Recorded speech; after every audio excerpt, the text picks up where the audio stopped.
Here's a really cheap and dead easy upgrade you can give your fridge. That is to replace its internal light bulb with an LED.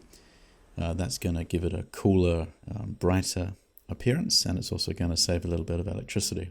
If you have a newer, more modern fridge, it may have a built-in LED, in which case obviously this doesn't apply.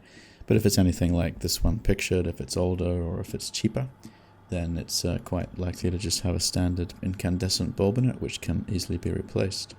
Now, the problem, such as it is a problem with this sort of bulb, is firstly it generates a yellow warm color, which inside a fridge isn't ideal. It maybe wants to be a bit whiter, a bit cooler. And the second issue is that it generates quite a bit of heat. And the heat, particularly if you've left the door open and the bulb is heated right up, is heat that the fridge then has to cool down. So we remove this bulb just by unscrewing it normally. I'm doing this with the power switch on. You really should turn it off, but if you're careful, there's nothing really wrong with doing this. Just don't go sticking your fingers in the socket, obviously. So here's my old bulb. This is a E27 screw socket.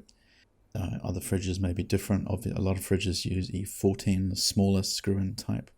And when we replace this bulb with an LED, we need to make sure that firstly the LED is going to fit. Secondly, that the light that it generates is light that goes in the right sort of direction. This is the LED unit that I chose to use in my fridge. This is a something like 3-watt LED, bunch of 5050 SMD chips all around it. It's a cool white version. And very importantly, it has a plastic enclosure over the corncob style tower arrangement of chips. Now, the reason that that's important is that a lot of these cheap Chinese LEDs, this was just bought off eBay, have been found to be quite dangerous in that they have live current accessible from the chips, the solder points on the chips, which you could touch when the bulb is active.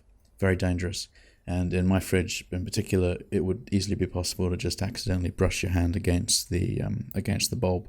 So it must have a plastic enclosure which prevents that. So here we'll install the new LED, just screw it into the socket. Here again, the fridge is switched on.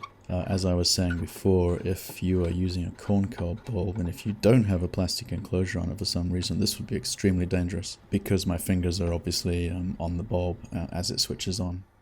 And here we can see the new LED positioned in its enclosure. You can see why I chose the particular tower configuration of chips that I did. Most of the light being radiated sideways, but being reflected off the white plastic surround here, and then a little bit of light being radiated downward from the outside chips. And of course the light is much whiter, which means that it looks much cleaner. It's much brighter, so you can see things better.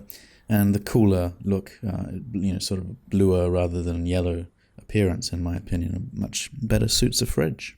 And here is before and after. And that's it, nothing more to do. They're very cheap, very easy upgrade. Have fun.